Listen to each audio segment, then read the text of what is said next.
ओम शांति 19/12/78।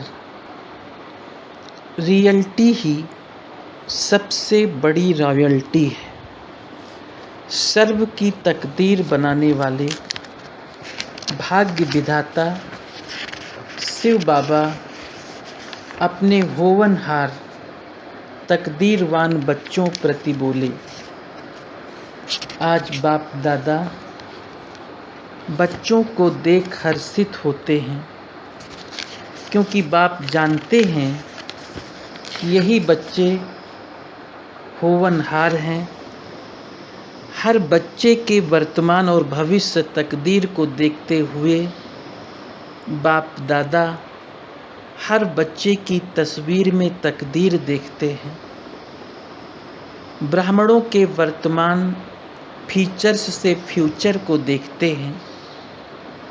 हर एक बच्चा स्वर्ग का अधिकारी है।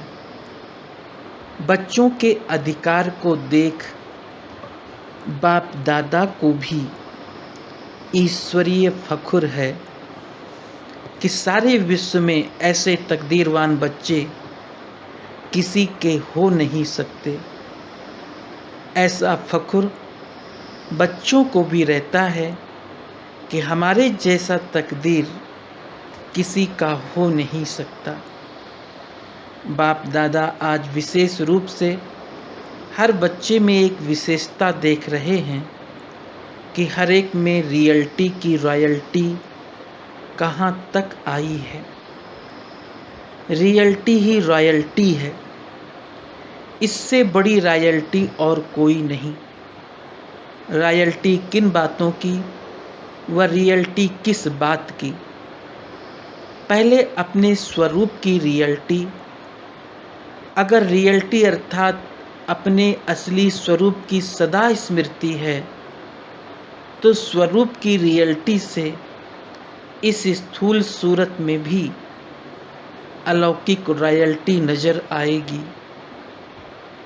जो भी देखेंगे उनके मुख से यही निकलेगा कि ये इस दुनिया के नहीं हैं, लेकिन अलौकिक दुनिया के फरिश्ते हैं, अथवा ये स्वर्ग का कोई देवता उतरा है। ऐसे रॉयल्टी से अनुभव होगा। दूसरी बात, स्मृति में भी रियल्टी अर्थात एक बाप दूसरा ना कोई। इस रियल्टी की स्मृति से कर्म में व बोल में रॉयल्टी दिखाई देगी। हर कर्म सत्य अर्थात श्रेष्ठ होने के कारण जो भी संपर्क में आएंगे उन्हें हर कर्म में बाप समान चरित्र अनुभव होंगे। हर बोल में बाप के समान अथॉरिटी और प्राप्ति की अनुभूति होगी। अर्थात हर बोल समर्थ अर्थात फल देने वाला होगा, जिसको कहा जाता है सत्वचन। ऐसे कर्म और बोल में रियल्टी की रॉयल्टी होगी। संपर्क अर्थात संग रियल होने के कारण पारस का कार्य करेगा।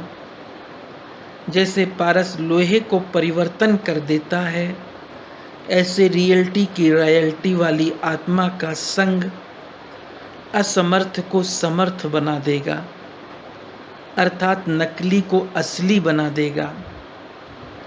ऐसी आत्मा के रियल और रॉयल नयन अर्थात दिव्य दृष्टि जादू की वस्तु समान काम करेगी।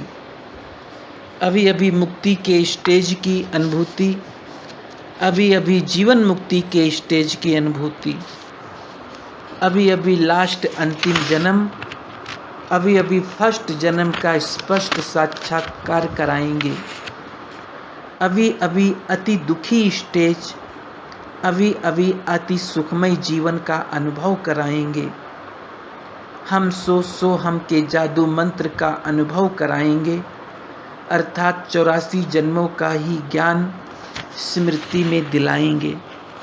अभी अभी स्थूल वतन संगम युग के सुख की अनुभूति कराएंगे, अभी अभी सूक्ष्म फरिश्ते स्वरूप का अनुभव कराएंगे। अभी अभी परम धाम निवासी आत्मिक स्वरूप का अनुभव कराएंगे। अभी अभी स्वर्ग के सुखमय जीवन का अनुभव कराएंगे। 1 सेकंड में इन चारों ही धामों का अनुभव कराएंगे। ये है जादू मंत्र। ऐसे रॉयल्टी वाले सदा सर्व कर्मेंद्रियों द्वारा कोई ना कोई प्राप्ति कराने वाले अर्थात देने वाले दाता होंगे। ऐसे रॉयल्टी वाले किसी भी प्रकार के मायावी आकर्षण तरफ संकल्प द्वारा भी झुकेंगे नहीं, अर्थात प्रभावित नहीं होंगे। जैसे आजकल की रॉयल्टी वाली आत्माएं सदा भरपूर रहने के कारण यहाँ वहाँ किसी के अधीन नहीं होंगी। ऐसे सदा बुद्धि भरपूर रहने के कारण स्थूल में कहते हैं पेट भरा हुआ है, और यहाँ बुद्धि हर खजाने से भरपूर होगी। इसलिए कोई भी व्यक्ति व वैभव के तरफ जो अल्पज्ञ और अल्पकाल के हैं, वहाँ बुद्धि नहीं जाएगी, अर्थात अप्राप्ति कोई वस्तु नहीं जो लेने के लिए कहाँ नजर जाए। उनके नैनों में सदा बिंदु रूप ही समाया हुआ होगा। ये है रॉयल्टी अर्थात रियल्टी। ये देह भी रियल नहीं, देह ही रियल है। तो अपने आप से पूछो, रियल्टी की रॉयल्टी कहाँ तक आई है? नंबर वार होगी, मेरा नंबर कौन सा है ये चेक करो। फर्स्ट डिवीजन में है व सेकंड में है, थर्ड में तो नहीं कहेंगे ना। पंजाब का नंबर कौन सा है? फर्स्ट डिवीजन वाले हो ना। अगर सेकंड में भी हो तो आज फर्स्ट में आ जाना। सेकंड नंबर वालों को भी संगम युग में भी सर्व प्राप्ति की अनुभूति नहीं होगी। कोई प्राप्ति होगी, कोई नहीं होगी। जैसे कई कहते हैं शांति की अनुभूति तो होती है, लेकिन अतीन्द्रिय सुख का अनुभव नहीं है। खुशी की अनुभूति होती है, लेकिन शक्ति रूप की अनुभूति नहीं होती। फर्स्ट डिवीजन वाले को हर गुण की अनुभूति, हर शक्ति की अनुभूति होगी। अगर कोई भी कमी है, अर्थात 14 कला हैं, सेकंड डिवीजन, ऐसी आत्माएं अभी अभी श्रेष्ठ प्राप्ति से वंचित रह जाती और भविष्य में भी सतो प्रधान प्राप्ति के बजाय सतो प्राप्ति करती हैं। तो सेकंड डिवीजन हो गए ना। फर्स्ट डिवीजन वाले राज्य के प्रकृति के सतो प्रधान का सुख लेंगे और वो सतो का सुख लेंगे, सतो प्रधान का नहीं। तो अब सोचो क्या लेना है, सतो प्रधानता की प्राप्ति व सतो की प्राप्ति, सर्व प्राप्ति की अनुभूति व कोई प्राप्ति की अनुभूति। खुद ही अपना जज बनो तो धर्मराज के पास जाना नहीं पड़ेगा। समझा? रियल्टी ही रॉयल्टी कैसे है, फिर सुनाएंगे कि रॉयल्टी का विस्तार और भी क्या है। अच्छा, ऐसे सदा रॉयल्टी में रहने वाले, सदा सर्व प्राप्ति की अनुभूति स्वरूप, हर कर्म चरित्र अर्थात श्रेष्ठ करने वाले, 1 सेकंड में चारों धामों का अनुभव कराने वाले, ऐसे श्रेष्ठ तकदीरवान बच्चों को बाप दादा का याद प्यार और नमस्ते। दीदी जी से बातचीत। भविष्य राज्य की रॉयल फैमिली अभी से प्रत्यक्ष होती जाएगी ना।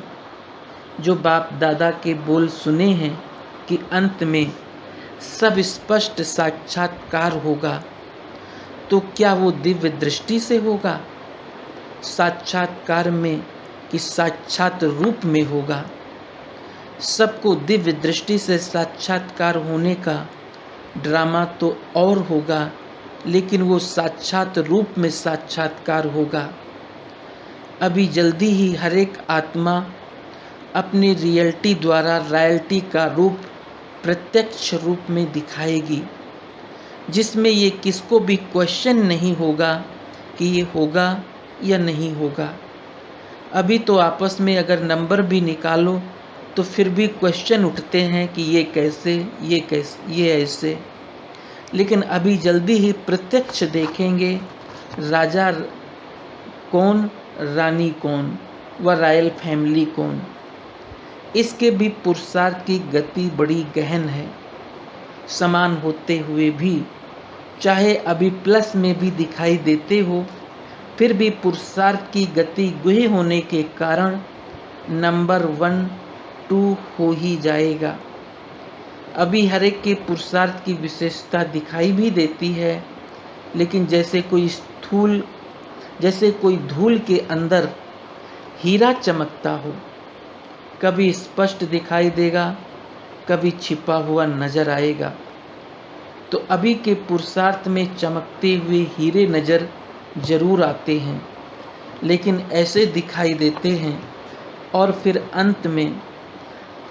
अंत अर्थात लास्ट घड़ी नहीं, संगम का अंत अर्थात कुछ समय पहले से ही प्रत्यक्षता जरूर होगी।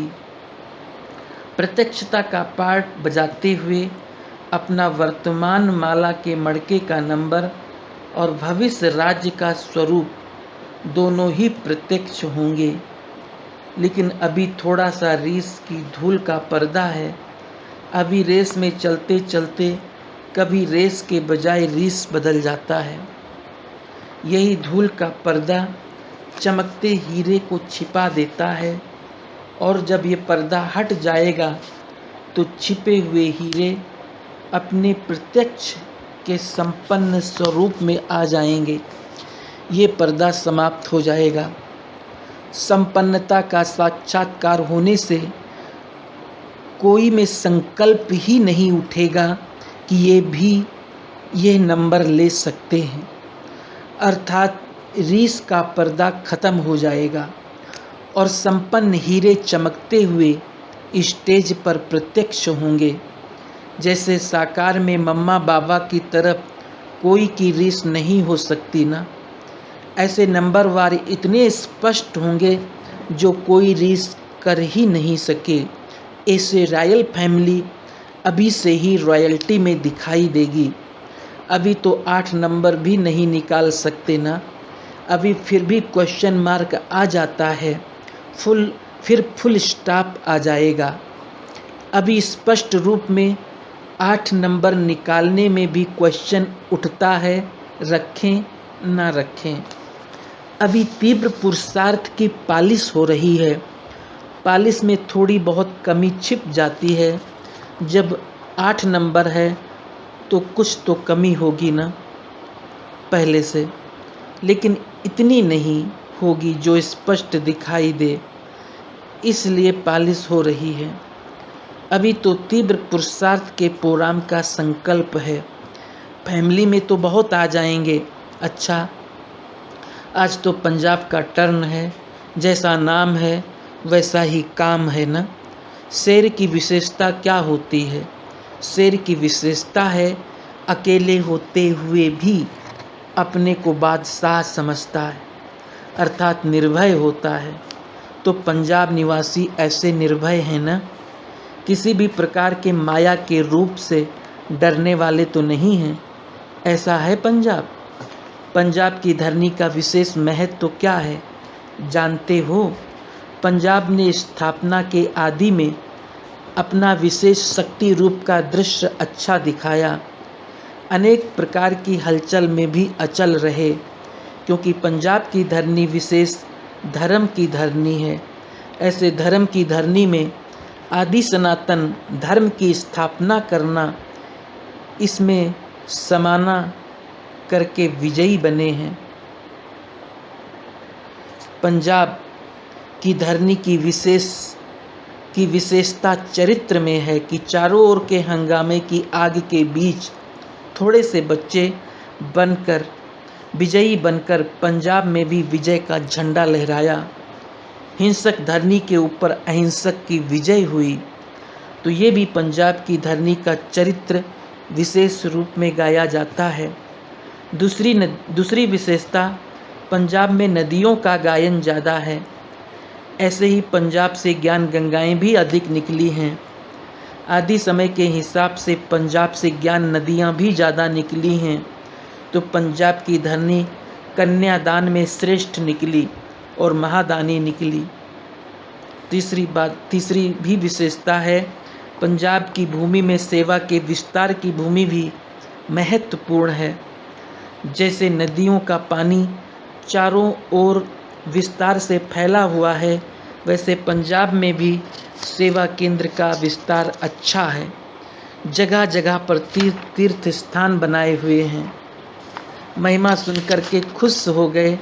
सदा ही ऐसे खुश रहो। पंजाब का विस्तार देख बाप दादा खुश होते हैं। अभी क्या करना है? पंजाब की धरनी से काम करने वाली सार वाली आत्माएं निकालो, जिसका नाम सुनते ही अनेक आत्माएं अपना भाग्य बना सकें। ऐसी विशेष सेवा अभी और भी करनी है। सिर्फ सेवा निमित्त ऐसी विशेष आत्माओं का भी पार्ट है। तो ऐसी आत्माओं को अब संपर्क संबंध में लाओ। समझा क्या करना है? बड़े आवाज़ से ललकार करो। छोटे आवाज़ से करते हो तो छोटा आवाज़ वहाँ के गुरुद्वारों के आवाज़ में छिप जाता है। अच्छा, पार्टियों से मुलाकात। बाप दादा हर बच्चे को सर्वश्रेष्ठ आत्मा के रूप में देखते हैं, क्योंकि विश्व के अंदर कितनी भी श्रेष्ठ आत्माएं हैं, लेकिन आपके आगे क्या है? तुच्छ अर्थात कुछ भी नहीं। जो आत्माएं अपने अविनाशी बाप की विशेष रचना स्वर्ग के अधिकारी नहीं बन सकती, तो क्या हुई? जो बच्चा बाप के प्रॉपर्टी के अधिकार से वंचित रह जाए, तो वो क्या हुआ? तो कितनी भी आजकल की नामी ग्रामी आत्माएं हैं, लेकिन आपके श्रेष्ठ प्राप्ति के आगे कुछ भी नहीं है। तो सबसे श्रेष्ठ हुए ना। आज की दुनिया के प्रेसिडेंट भी आपको कहें ब्रह्मा कुमार के बजाय प्रेसिडेंट बन जाओ, तो बनेंगे नहीं ना, क्योंकि जानते हो कि कहाँ आज की पुरानी दुनिया का अल्पकाल का मर्तबा और कहाँ सदा काल का मर्तबा। तो संकल्प मात्र भी बुद्धि वहाँ जा नहीं सकती, क्योंकि जब राजाओं के राजा बन रहे हो तो ये क्या है? ये तो बेताज भी बादशाह नहीं। बादशाह में तो पावर होती है, वो कहाँ है? एक बेताज दूसरा बिना शक्ति, तो आँख नहीं डूबेगी। ऐसी श्रेष्ठता व महानता सदा स्मृति में रहे। सदा स्मृति स्वरूप रहने से सर्व प्राप्ति का अनुभव कर सकेंगे। थोड़े में राजी होने वाले नहीं। थोड़े में राजी कौन होते हैं? भगत। तो भगत तो नहीं होना, अधिकारी हो। अधिकारी को अपने सर्व अधिकार का पूरा अनुभव होता। आज घर में रहने वाले भी अपने पूरे अधिकार मांगते हैं। नौकर भी पूरे अधिकार मांगेगा। अगर थोड़ा भी कम होगा तो कहेगा मेरा अधिकार दो। तो बाप तो सर्व अधिकार देने वाले हैं। तो सर्व अधिकार प्राप्त करो। भगत नहीं, लेकिन अधिकारी बनो। भगत आत्मा जब तक ब्राह्मण ना बने, तब तक स्वर्ग में नहीं आ सकता। भगत से ब्राह्मण बनना पड़े, फिर ब्राह्मण से देवता बने। भगतपन का अंश मात्र भी ना हो, इसको कहा जाता है संपूर्ण अधिकारी। भगत और भगवान का मिलन, बच्चे और बाप का मिलन, दोनों में रात दिन का फर्क होता है। तो कौन सा मिलन अच्छा लगता है? जब माया के वशीभूत हो जाते हो तो किस रूप में मिलते हो? कृपा करो, आशीर्वाद करो, शक्ति दो। क्या करूं, कैसे करूं, कोई रास्ता दो।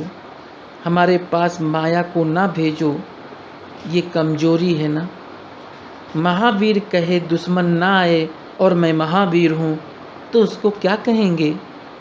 महावीर तो दुश्मन का आह्वान करते हैं कि आओ हम विजयी बने। महावीर पेपर को देख घबराएंगे नहीं, चैलेंज करेंगे, क्योंकि त्रिकालदर्शी होने के कारण जानते हो कि हम कलप कलप के विजयी हैं। अच्छा, राजस्थान और इंदौर जोन की पार्टियों के साथ बातचीत, बाप दादा की पर्सनल मुलाकात। राजस्थान को वरदान बहुत मिला है। पहले पहले सेवा का साधन गिफ्ट में राजस्थान को मिला। पहला पहला तीर्थ स्थान तो राजस्थान ही हुआ। बाप दादा दोनों का राजस्थान को वरदान है। वरदान फल तो जरूर देगा ही, लेकिन किस समय देगा वो समय देख रहे हैं। मेले के साथ साथ विशेष रूप से ऐसा वातावरण बनाओ जैसे चुंबक सबको अपनी तरफ आकर्षित कर लेता है। ऐसे रूहानी वातावरण रूहों को अपनी तरफ आकर्षित करे। ये है मेले की सफलता। विशेष अटेंशन रखते हुए हर वर्ग की आत्माओं को इस मेले के साधन द्वारा संपर्क में लाना। साधन बहुत आकर्षण करने वाला है। साधन का पूरा लाभ उठाओ, सब में आवाज़ फैल जाए। मेहनत करने से फल जरूर निकलेगा। एक दिन आएगा जरूर जो राजस्थान की संख्या कमाल की लिस्ट में आएगी। सिर्फ इसके लिए परोपकारी बनो। परोपकारी से विश्व उपकारी बन जाएंगे। बाप दादा की विश्व धरनी जिस पर बाप की नज़र पड़ी वो फल अवश्य देगी। राजस्थान की महिमा बाप जानते हैं। राजस्थान में रहने वाले कम जानते हैं। बाप जानते हैं कि क्या होने वाला है, होगा फिर सुनना। मुख्य केंद्र भी राजस्थान में है ना, तो आसपास भी जरूर आकर्षण के केंद्र बनेंगे। वो भी टाइम आएगा। साकार बाप की पहली पहली नज़र कहाँ गई? राजस्थान पर। तो कोई तो विशेषता होगी ना। समय जब पहुँच जाता है पर्दा खुल जाता है और दृश्य सामने आ जाता है। अच्छा, टीचर्स से मुलाकात। टीचर्स का विशेष कर्तव्य ही है बाप की याद और सेवा। तो सभी टीचर्स ने हिम्मत अच्छी दिखाई है, मेहनत भी अच्छी कर रहे हैं और मेहनत का फल भी दिन प्रतिदिन फलीभूत होता जाएगा। मध्य प्रदेश को वरदान है, फलता फूलता रहेगा, क्योंकि एक मत और एक रस अवस्था में रहते हुए एक ही कार्य में लगने वाली आत्माएं स्वयं भी सदा प्रफुल्लित रहते हैं और धरनी को भी फलदायक बनाते हैं। जैसे आजकल साइंस द्वारा अभी अभी बीज डाला, अभी अभी फल मिला। पहले से तीव्र गति है, जो बीज डाला वो प्राप्त हो जाता है। ऐसे ही अपने साइलेंस के बल से सहज और तीव्र गति से प्रत्यक्षता भी देखेंगे। हाई जंप लगाने वाले हो ना, पत्थर तोड़ने वाले तो नहीं। जैसी निमित्त आत्माएं होती हैं वैसे वायुमंडल भी बनता है।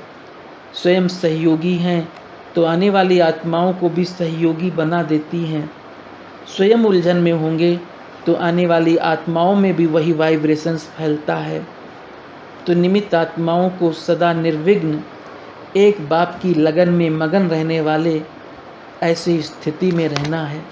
अच्छा, प्रश्न, किस धारणा से सदा सुख के सागर में समाये रहेंगे? उत्तर, अंतर्मुखी बनो। अंतर्मुखी सदा सुखी। इंदौर निवासी अर्थात अंतर्मुखी सदा सुखी। बाप सुख का सागर है तो बच्चे भी सुख के सागर में लवलीन रहते होंगे। सुखदाता के बच्चे स्वयं भी सुखदाता, सर्व आत्माओं को सुख का खजाना बांटने वाले। जो भी आवे, जिस भावना से आए, वो भावना आपसे संपन्न करके जाए। सर्व संपन्न मूर्तियां बनो। जैसे बाप के खजाने में अप्राप्त कोई वस्तु नहीं, वैसे बच्चे भी बाप समान तृप्त आत्मा होंगे। प्रश्न, स्थायी नशे में कौन रह सकते हैं? स्थायी नशे में रहने वालों की निशानी क्या होगी? उत्तर, स्थायी नशे में वही रह सकते हैं जो बाप दादा की दिल तख्त नसीन है।